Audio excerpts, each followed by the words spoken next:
Hey guys, let's get more news about Dallas, but first, don't forget to subscribe and leave your like. Tua Tagovailoa needs to follow Roger Staubach's example. It has now been a full week since Miami Dolphins quarterback Tua Tagovailoa was knocked out of a Thursday night game against the Buffalo Bills with his third diagnosed concussion. Technically, it's at least his fourth since being drafted into the NFL in 2020. He likely suffered one in 2022 that was not officially diagnosed. Still, how that situation played out ultimately led the NFL to adjust its concussion protocol. Because he was clearly concussed even though the Dolphins refused to say so. Tagovailoa also suffered a concussion in his final year at Alabama in 2019.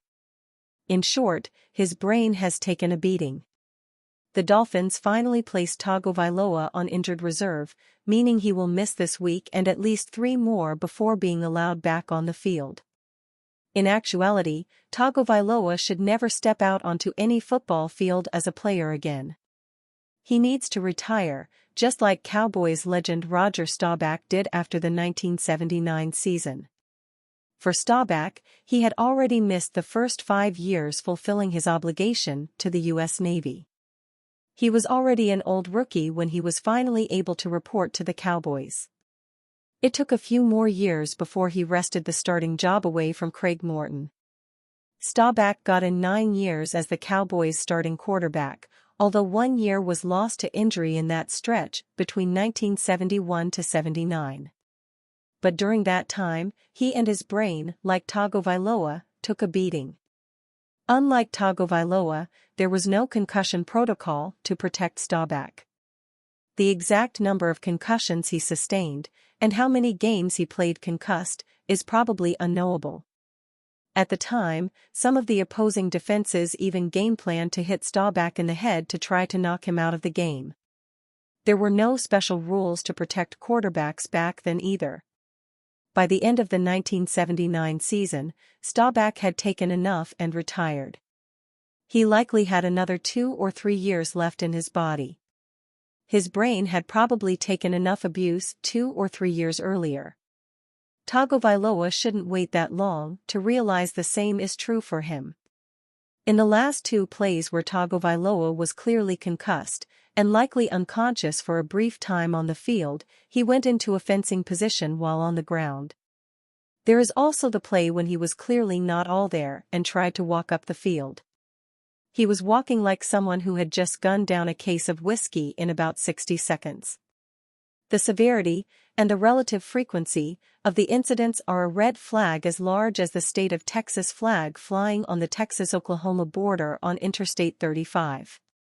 This last one comes despite Tagovailoa wearing a helmet specifically designed to limit the chances of a concussion. Imagine how much worse it would have been last week.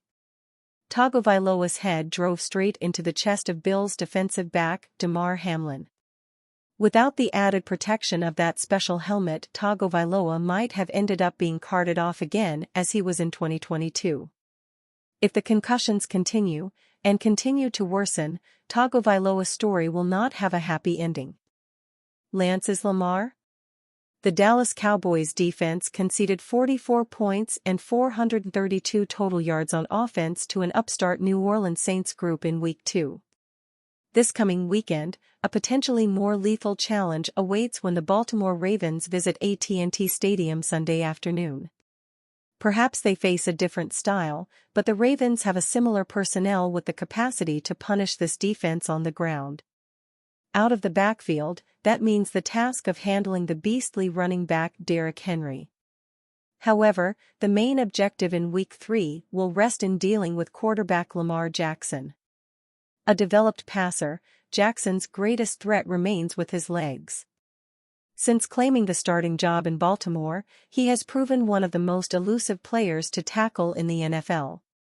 Seeing that challenge on film and approaching it in-game are 2 entirely separate challenges.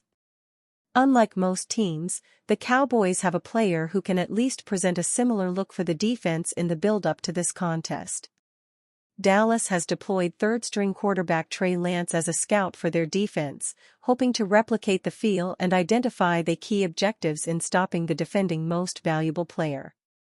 "We feel really good about the look Trey can give us there as far as running those scout team reps," head coach Mike McCarthy said this week. "Cooper, Rush, will handle some of the other things too. Lamar's a dynamic player. Of course, Jackson also possesses the threat of catching a defense through the air, a problem that Rush will attend to in this week of preparation. Few teams have such an advantage to incorporate a shifty piece like Lance in practice for a dynamic player like Jackson. Regardless, corralling the quarterback in open space has proven no easy task for the rest of the league or the opponents that see him every season. For Dallas to avoid a similar outcome they saw against the Saints, their front seven has to make a presence at the line or in the backfield.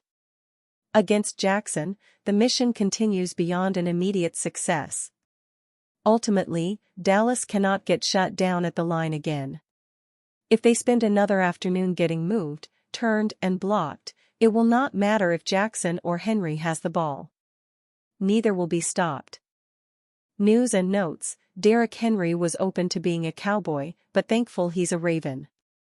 Derrick Henry makes Dallas his home in the offseason, but he wants to make the Cowboys and their fans miserable on Sunday.